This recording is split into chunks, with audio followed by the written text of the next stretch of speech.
This is Emory University Hospital, and this is where that first patient with Ebola from Africa is going to be flown.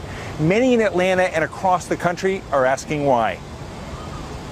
This morning, 2 American missionaries, Nancy Writebol and Dr. Brantly, fighting for their lives, are being flown from Africa back to the United States. ABC News has learned they'll be flown one at a time on a special jet with an isolation pod like this, an airtight tent, and at least one will be heading to Atlanta, to Emory University Hospital.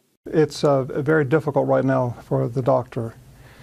He's in what we would say is stable, but right now very serious condition. And Nancy's is a little better. According to the CDC, it's the first time an Ebola patient will be treated in the United States.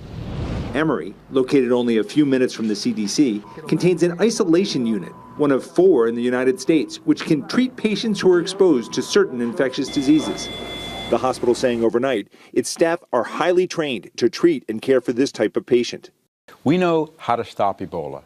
It takes meticulous work. You have to find the cases, respond to them, and prevent them. ABC News has learned that on Thursday, Dr. Brantly insisted on making sure the only dose of an experimental serum was given to Writebol instead of him. Brantly's wife saying overnight, "I remain hopeful and believing that Kent will be healed from this dreadful disease." And Rich, you're at Emory Hospital right now. The patients heading there, I imagine they are on edge at that hospital. Well, I imagine some are, George, but when I worked at the CDC up the street, sometimes our investigators would be exposed to something dangerous in the field. This is where we would send those people. The last time back during the big SARS outbreak, one of our investigators got sick in Hong Kong. He went here. They know what they're doing.